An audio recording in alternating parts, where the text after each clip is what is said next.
Zdaj sem tako čisto preprosto vprašanje, glede na to, da je to v 3 likih, ne? In me je zanimalo, če, ne bom rekla, ali so bili resnični, ne? Ampak imate prav imena, imate prav zgodbe, se mi je zdelo, da mora to iz nekje konkretno korenin, da je... Ja, mislim,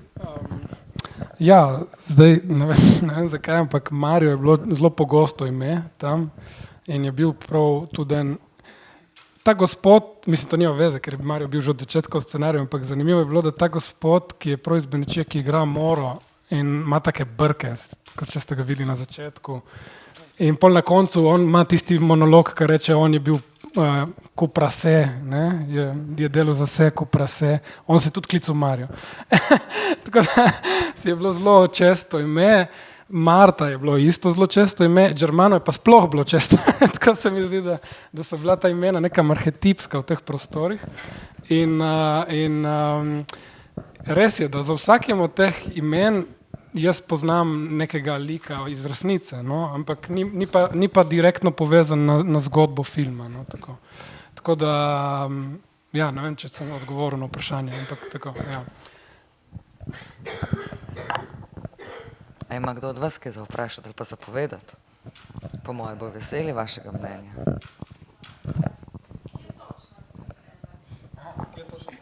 To lahko točno povem. Se pravi, mislim, je več krajev, je več krajev, ampak v bistvu je vse posneto v Benečiji in na Kanalskem kolovratu, ki je v bistvu tako, to sta 2 pokrajini, ki jih meji reka Idrija. To je ta reka, kjer vidite te kostanje, ko plavajo, to je reka Idrija. In v bistvu na Kanalskem kolovratu so vasi, recimo Lig, ki ima praznik kostanja, to je na slovenski strani, ampak v vasi Lig nismo nič posneli. V bistvu na slovenski strani smo posneli pravzaprav samo to reko in pa vas Golo Brdo, ki v bistvu že spada v Brda, ampak je tudi ob reki Idriji, tam smo posneli, tam je ena taka stara pot iz Prve svetovne vojne, makadamska, in tam smo posneli vse te scene na vozu, zato ker tam je v bistvu en tak kanjon, ki nikjer ni nobenega in smo lahko nemoteno snemali vse te scene na vozu, ko so liki na vozu, no. Potem pa v bistvu... Pa Martino hišo. In Martino hišo, točno, ja, Martina hiša je super stvar. Martina hiša, žal že pokojni Ernesto, mislim, ko smo... No, to je mogoče zanimiva stvar. Ta film zgleda tako, kot zgleda, tudi zaradi tega, ker ena je bila ta raziskava sadnih sort, druga je bila pa, da smo dobili tam že, ne vem, 2013 ali 2014 eno štipendijo v Nemčiji od Robert Bosch Stiftung, ki je bila v bistvu namenjena kot neka raziskava tega obmejnega območja, ne. In smo naredili ogromno nekih takih fotografij, ki so čisto dokumentaristične, niso zdaj neke umetniške vrednosti, nimajo, ampak smo pa, v bistvu jaz sem šel po vseh teh vaseh, jaz sem vse vasi pofotkal in je to tudi scenografki nudilo eno ogromno oporo, ker je videla prvič, kako so tiste bolj ohranjene hiše še izgledale, drugič pa kje se še mogoče dobi kakšen moment, ki bi dejansko se ga v filmu lahko uporabljal brez neke strašne rekonstrukcije. In Martina hiša je bila točno taka, to ti prideš, včasih se v Sloveniji zgodijo taki absurdi, ker v bistvu nekdo umre, pa ta hiša gre v dedičem in dediči v bistvu nič ne živijo tam, ampak jo nekako ohranijo tako, kot je bila 100 let nazaj in ne streha še ne propade in ostane taka. In v bistvu Martina hiša od zunaj, ja nikoli ne bi pomislil, da je noter taka, kot je.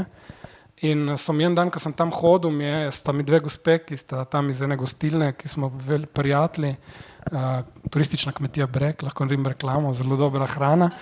In one 2 sta mi rekli, ja, saj tam je ena hiša, ki ima še tiste posteni, veš, te plave, rulo, rečemo mi, ko so imeli tak, ko se reče, valček z vzorci, no.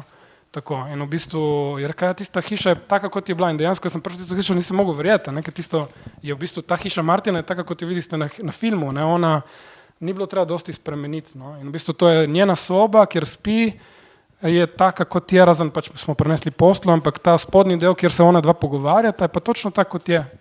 Tako da to je bil edina lokacija, kjer nismo rabili v bistvu scenografsko kaj dosti posegati, ne.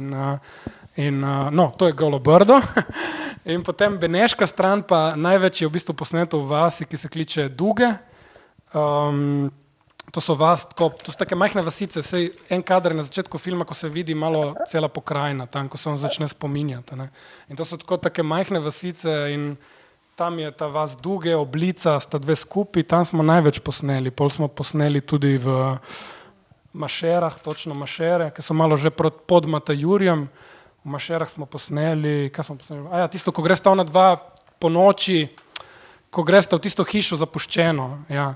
Tisto v Mašerah in v bistvu Mašere je še ena taka hiša, kjer nismo nič rabili narediti, ker je to hiša, kjer so ljudje se dobesedno izselili, tako kot v filmu, so šli čez noč v Avstralijo in so jo zaklenili. In pol so jo v bistvu sosedje odprli čez 20 let in pol so jo spet zaklenili, kaj bojo delili s tisto hišo, mislim, in tista hiša je ostala, ker se streha ni posula in je taka še zdaj, ne, mislim, upam, da je taka še zdaj, no, tako da, mislim, ta Benečija je res nudila neke prizore izpred 60 let, kar se tiče arhitekture, ki mi si ne bi mogli nikoli predstavljati. Ne. Jaz tudi recimo vas Topolovo, ki je malo bolj znana zaradi tega festivala Topolo, jaz sem tudi tam, ampak nisem hotel, da bi tam snemali, ker je malo, mislim, malo tista vas tudi bila že podrugačen zaradi festivala, je že malo neke intervencije so not in to, ampak tam je ena hiša, ki je neverjetna, ki je, ne vem, 10 kvadratnih metrov, tam je še do leta 96 živela ena tetka, na 10 kvadratnih metrov je imela črno kuhnjo, postlo in balkon, ne. To je bilo to je bilo altroke Hong Kong, ne. To je bila taka kompresija prostora in v bistvu, ja, mislim, nam, ko smo raziskovali te kraje, se nam je ta film v bistvu dogajal sproti, ne, ker smo, pa tudi meni je bilo zelo zanimivo in to sem ves čas s scenografinjam govoril, koliko so bile te v bistvu bedni prostori, ne, če pomisliš, to res revščina totalna, ampak so bili pa živi. Oni so jih vedno na živo barvali, ne, in to se mi zdi, da tudi film mora biti tak, ne, če že govorijo o takih težkih stvareh, da mora biti pa nekako živo, ne, ker ljudje so si pomagali ali z domišljijo, ali z barvami, ki so imeli, ali pa z naravo, ne, se mi zdi, da je to bilo nekako povezano, no. Nisem jaz nobena filmska specialistka, ampak se mi zdi, da smo dobili prvi slovenski magično realistični film. Imamo zdaj slovenski magični realizem, ne? Še kdo kaj zapovedati ali pa? Aha, ja. Ne, absolutno. Ne, absolutno ne. Ne, veš kaj, mislim, čakaj to, ti povedal, ti bom odgovoril. No, tudi to ne. Ne, ker, mislim, je zanimivo, da to omenjaš, ker ko delaš film o teh krajih, se pravi, v nekem podeželju in ko delaš v filmu naravi, se mi zdi, da v Sloveniji hitro vsak pomisli, pač na Cankarja, s katerim smo pač preobremenjeni, v filmskem kontekstu pa na Tarkovskega, ker smo tu z njim nekako tu, se mi zdi, je on predstavlja po mojem nekega avtorja, ki se je ukvarjal s to poetiko, ampak dejansko za nas ni bil ne Cankar, ne Tarkovski, nista bila, pa to ne pomeni, da, pa Miško Kranjc tudi ne, pa to ne pomeni, da nam niso mogoče všeč, samo niso bili oni v spredju. Mislim, kar se tiče zdaj literature, mogoče boš Marina ti povedala, če karkoli, ampak meni se zdi, da smo tudi hoteli narediti film, ki bi vseeno malo komuniciral tudi z nečim modernim. Veš, se mi je zdelo, da nismo hoteli nekega filma, ki bi se sam zaprl v to svojo poetiko, zdaj ne vem, koliko nam je to uspelo, ampak vsi ti elementi treh kraljev, pa mislim, se mi je zdelo, da bi radi v bistvu, da ta film komunicira tudi na nekemu gledalcu tukaj in zdaj.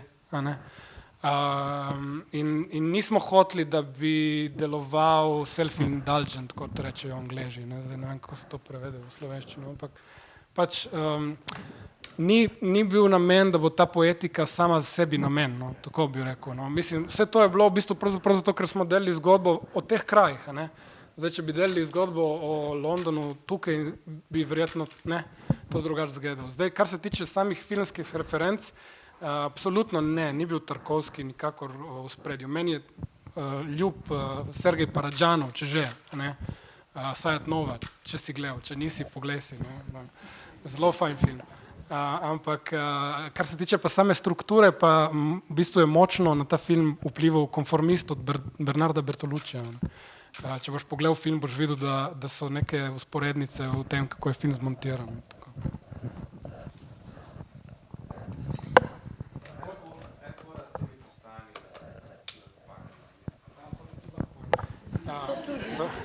Nekaj stvari lahko povem, nekaj ne. To pa je to.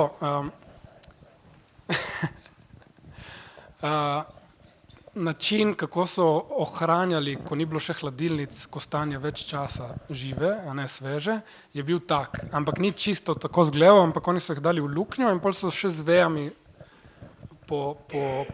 pokrili. Zdaj, ko smo to videli, da to obstaja, ne, da je obstajalo to, ne vem, kdo se je spomnil, ali ti, Marina, ali jaz, ampak skratka, nekako se nam je zdelo, da je to fajn tudi nek pokop celotne regije, ne? Veš, da je to pač nek simbolni pokop, pogreb, tega, kar se je zgodilo, se pravi, da so se vsi selili, da se je ta kultura nehala, ne? Na nek način in kaj boljš kot to, da vržeš kostanje v grob, ne? Mislim, tako se je, ampak v bistvu je pa to čist praktičen kmečki običaj, ki so ga takrat uporabljali, da so ohranili kostanje več časa žive. Zato, ker treba se zavedati, da oni so ta kostan res cenili, ne, mislim, to je ta scena, ko plava po vodi, ki ga ona dva mečeta ven iz vode, mislim, to se meni, vedno sem malo tako sumničal, ampak v bistvu ta kostan je bil zlato, zato ker za njih je to bil tudi predmet menjave, oni so kostan v času kostanja menjali za koruzo s furlani, a ne, da so dobili koruzo za polento, ne, ker niso imeli, v Benečiji niso imeli ravninskih njiv, a ne, oni niso imeli rodovitne zemlje, oni so imeli hrib.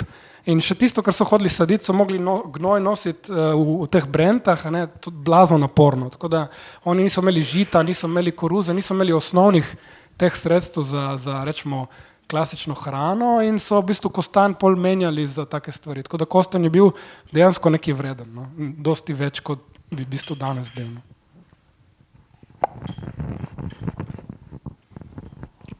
A so film v tistih koncih že videli, oprosti? So ga tisti... So prišli na Portorož, te, ki igrajo Moro, pa te, ki so pomagali, so prišli vsi gledati v Portorož, ja. Ne vem pa točno, kako se mi film zdel, ker po mojem mi je bil vseeno specifičen film, mislim, ne vem, koliko oni sploh hodijo v kino ali pa kaj, ampak tako, mislim, sem dobil neke komentarje, ampak ne od njih samih, no, tako da ne vem, kako so videli film, ampak no, so pa prišli v Portorož.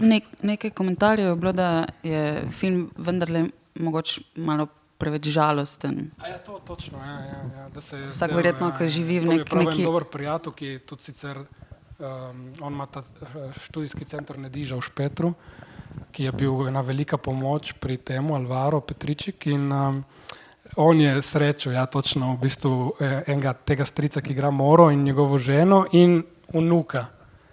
In vsi trije so gledali film in v bistvu pol je najprej žena govorila in je rekla, ja, samo je žalosten film, je žalosten. Pol je rekel, ja, kupa če biti drugače, ne, sej. In pol je otrok v bistvu rekel, ja, ma dobro, to je film o osamljenosti, ne. In če je otrok lahko to videl, da je že v redu, ne.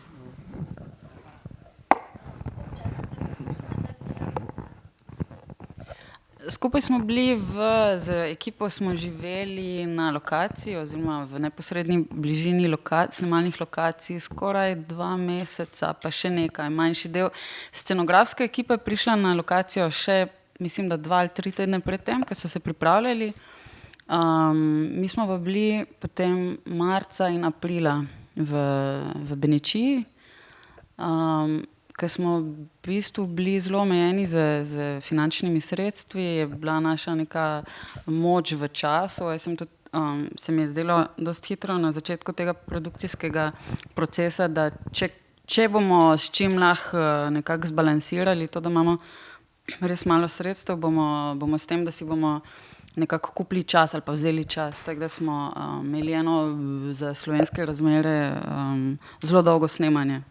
In ljudje, ki tukaj pri nas delajo več filmov, ali pa ljudje, ki so mogoče vajeni tudi na ta tempo reklam, jim je bil to kar mal šok. Ampak je tudi v bistvu koristilo celi ekipi, ki mislim, da po 2-3 tednih smo nekako začeli drugače delati, tudi se je proces nekako izboljšal. Ekipa je bila polovica Italijanov, polovica Slovencev, kar je povzročilo kup enih praktičnih zadev, od tega, kako se organizira dan, kaj se je, na kak način jejo Slovenci, na kak način jejo v Italiji Italijani, ki so mogoče prišli iz Rima ali pa še v južneje, pa so skeptični do te severno-italijansko-slovenske kuhinje, do jezika na vse zadnje. Tako tako da v bistvu ta čas nam je več, dlje, ko smo bili skupaj, boljš mislim, da smo delali.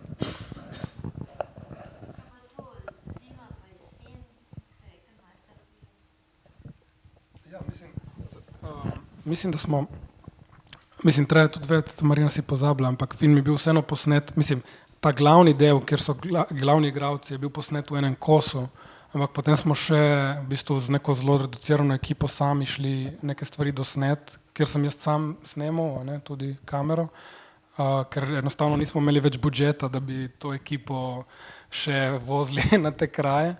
Na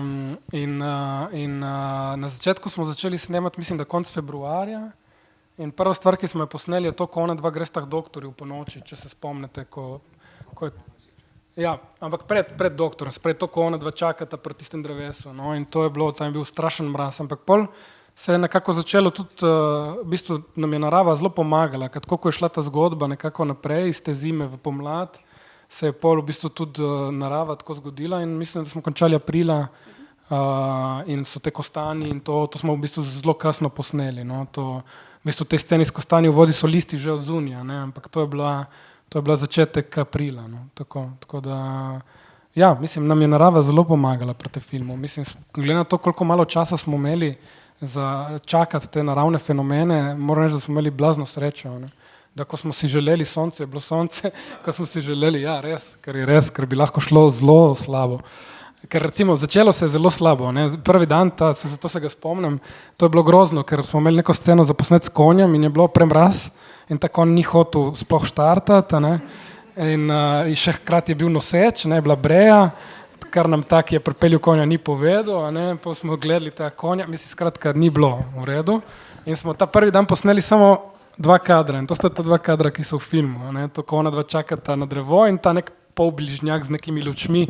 Mislim, dosti smo mogli nekaj improvizirati, ker enostavno, ja, mislim, snemati tam v tistih gorah, to je zelo naporno, Tako da, ja, mislim, na koncu smo veseli, da smo snemali tam in da so tej pravi kraji, ampak po mojem so doskrat tej mislili, da smo nori, no, tej iz ekipe, ker to ni normalno, ne. To, mislim, pač, ja, s tem, ko ne snemaš nič v studiu, s tem, ko snemaš sredi gozda, to je logistika že samo zahtevna, ne. Mi smo rabili iz samo prvega hotela, najbližji hotel je bil Špetru v Slovenu, da smo prišli v te kraje, smo rabili 1 uro skoraj, ne. To je, tako izgubiš 1 uro snemalnega dneva in še 1 uro povratka, tako 2 uri tako izgubiš, ne. Mislim, snemati v takih krajih tak tip filma, ki ni dokumentaren, je še kar zahtevno, tako.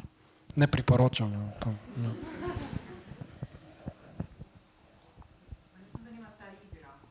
Mora. Ja, mora je, ne vem, če si gledala mogoče Playing Man ali pa ne. Jaz sem z Matjažem Ivanišinom delal, mislim, Marina tudi, se je ona producirala film, mi smo delali film Playing Man, kjer je ta mora en glavnih iger, moških iger v Mediteranu ampak Playing Man je bil v bistvu, kako je bilo, Marina, istočasno kot Kostanji, ne, v bistvu Playing Man je dobil financiranje istočasno. Začeli smo ga delati v istem obdobju, smo ga prekončali. Smo ga prekončali. Ampak predtem je Matjaž delal en kratki film, ki se je prav klical Mora in je bil o tej igri v Istri, ne samo pomagal takrat. In potem, ko smo z Marino pisala scenarij, sva vedela, da bi ta Mario, da bi bilo fajn, da je on predstavljen preko neke igre, ta njegov karakter, tak, kakršen je in nekako se nam je zdelo, da je on natančen človek, pa nek matematičen človek ali pa vsaj, da bi rad tak zgledal. In smo razmišljali, katero igro bi mu dali, ne? In v Benečiji sta se pa igrali 2 igri, Mora in balinanje. In pol nekaj časa v scenariju je bilo balinanje in smo imeli balinanje in tako naprej. Ampak pol, ko sem jaz govoril z eno teto, ki nam je tudi dosti pomagala, Mikela Predan, dobiti te ljudi, me je ona en dan pripeljala v en bife in so bili te ljudje, ki jih zdaj vidite, tam vsi, oni so bili tam in je rekla, ma oni znajo tudi igrati na moru, ni treba, da balinajo. In pa sem rekel, okej, ko pa to zgleda in so oni začeli igrati in je bilo jasno, da to, a ne, tako da to ni bilo vprašanja, mislim, oni so bili tako fajn, da zaradi njih smo pol se odločili, da bo v filmu v bistvu mora in ne balinanje, ne. In pol se je ta igralec iz Rima preko YouTubea učil to igrati, a ne. In je bilo, mislim, da je bila zelo zahtevna scena, no, ta scena More je bila zelo zahtevna za posnet, po mojem smo snemali 3 dni, ker je to igra, ki če ne znaš igrati, zelo težko, da zgledaš avtentičen v temu, ker oni so zelo hitri, a ne, in sproti štejejo.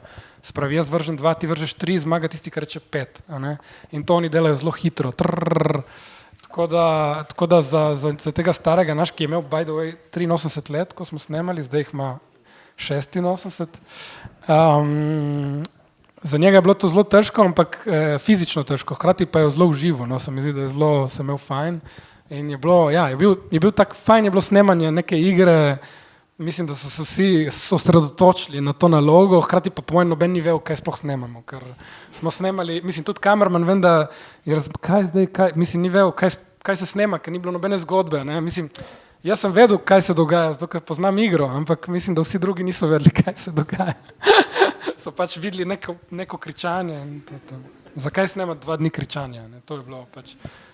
Mislim, tudi montaži, maybe, can you say something about the editing of the Mora, maybe? Oh, yeah. It was the last scene that was edited finally. Everything was there, but the Mora scene was being edited and edited and edited. To je bila zadnja scena, ki so jo montirali in z njo se je montirala.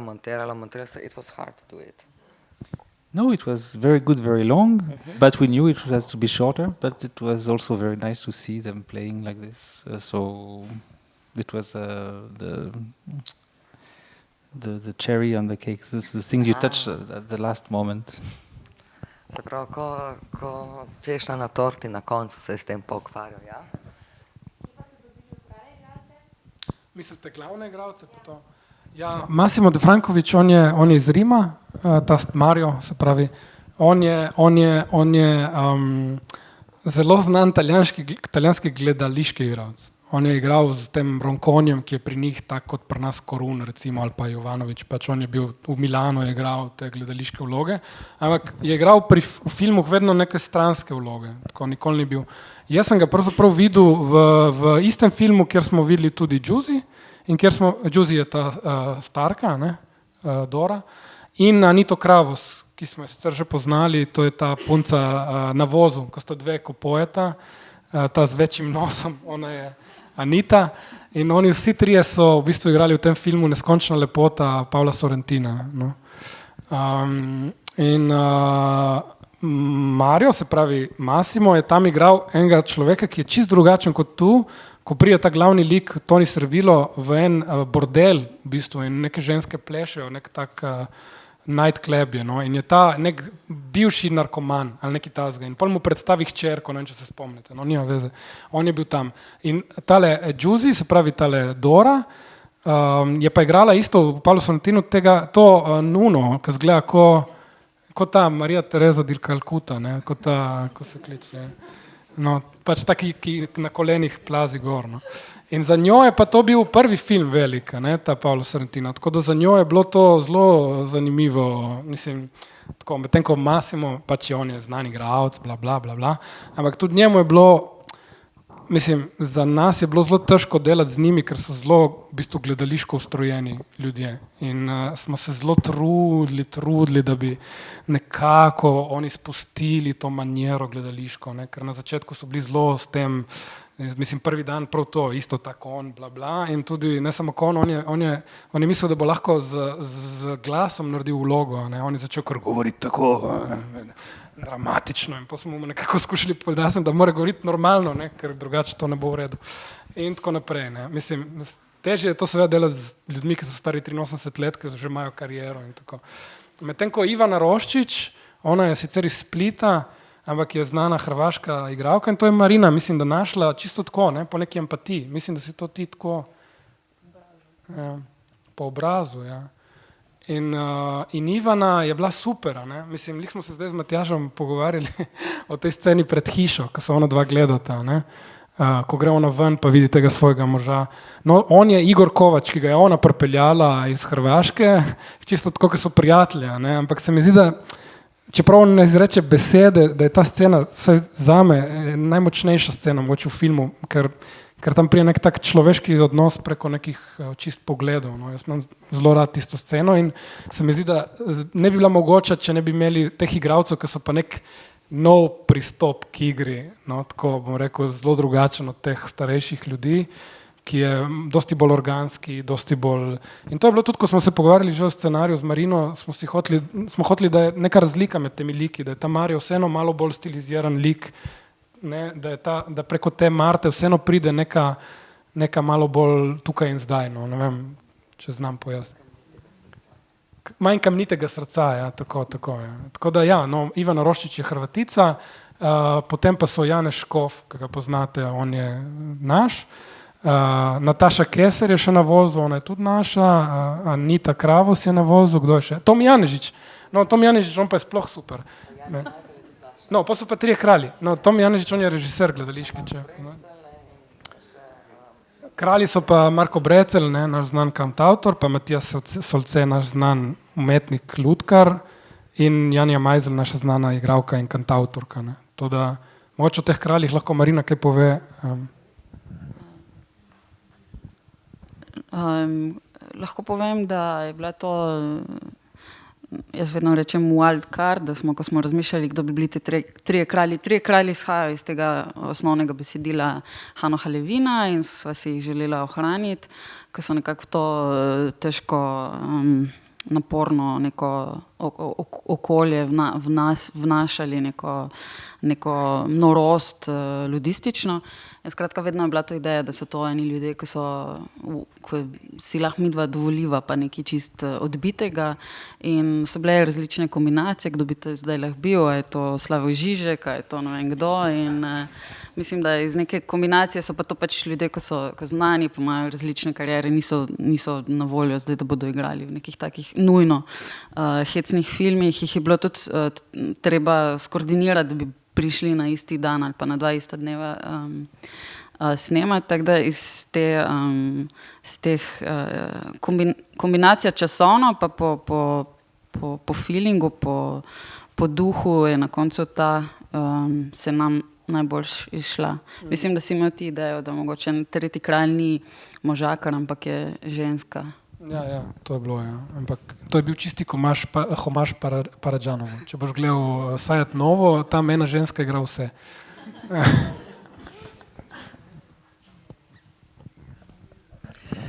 Na začetku si rekel, da si v bistvu hodil po Benečiji zato, ker si se zanimal za sadje, ne? Ti si v bistvu, poleg tega, da se ukvarjaš s fotografijo, kamero in da si režiser, v bistvu tudi zelo sadjar, ne? Ohranjaš stare sadne sorte in če razumem, je to tvoj naslednji projekt, filmski.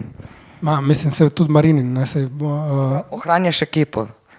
Sortne in... Ja, sem to bo dokumentarsko, da bom sam snemal. Ampak ja, mislim, se pripravlja en celovečerni film o pravosadju. No. In da je also spoke to him. Ja. Lih prej sem mu rekel na en kozarcu vina, če bi montiral film o sadju. No? Nam kaj več lahko že o tem poveš? Ali... Ne, mislim, to je cela zgodba. Mislim, moramo kaj prebrati, preden bomo videli film, da bomo lahko... Ne, to bo super dokumentarc. Okay. Lahko povem, da se bo snemal in v Sloveniji, in na Siciliji, in v Rusiji verjetno, in v Španiji. Tako da ja, je tak večji projekt. Ja. Zakaj pa v Rusiji, kako doseže briško sadje Rusijo? Ja, to je že zdaj gremo v zgodbo. Ja. Okay. To tudi lahko povem, zato ker v Rusiji je v 30 let 20. stoletja, oziroma še prej, no, ampak je živel in postal slaven človek, ki se mu reče Mičurin.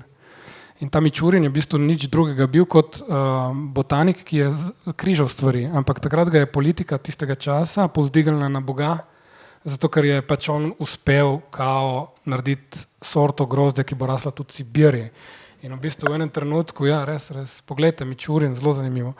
In on je v bistvu nič drugega res počel kot to, da je vzel divjo trto iz Sibirije in jo skrižil z evropsko trto in je dobil neko grozdje. Zdaj, to, da tisto grozdje ni bilo dobro, ni imelo veze, ampak to, da bo v prihodnosti nudilo narodu na severu, da bo jedlo isto grozdje kot v Franciji, pa imelo vezo. In v bistvu so ga napihali blazno in so naredili en ogromen inštitut in tam blizu Moskve, kjer je zasajenih ne vem koliko hektarjev, ki pa je zdaj seveda žalostno propadel, tako cela ta ideologija.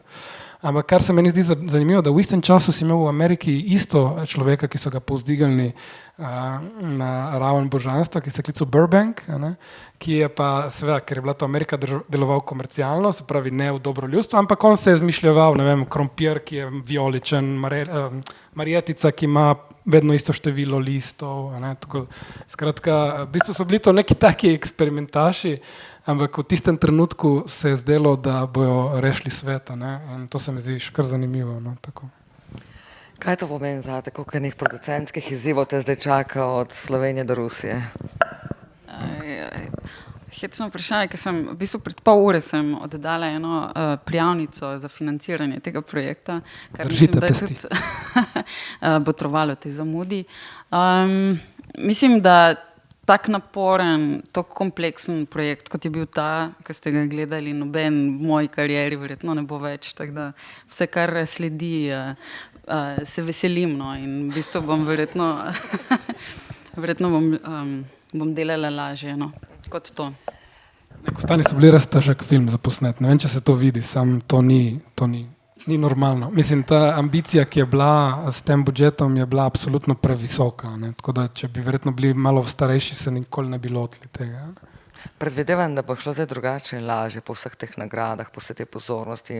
Predvidevam, da bo to posledično prineslo tudi več denarja. To ne vem, to... Ti se pa ukvarjaš še z nekim projektom, ki mi je razložil Gregor, ki se ukvarja s tem, da bi ljudje hodili še naprej v kino. Ne vem, kaj si točno razlagal. Temu, kar zdaj študiraš v Berlinu. Ja, jaz sem oktobra začela v bistvu ponovno študirati po 10 letih, sicer v Berlinu pa v Parizu se dogaja en študij, ki je čisto na novo vzpostavljen, financira ga Evropska unija.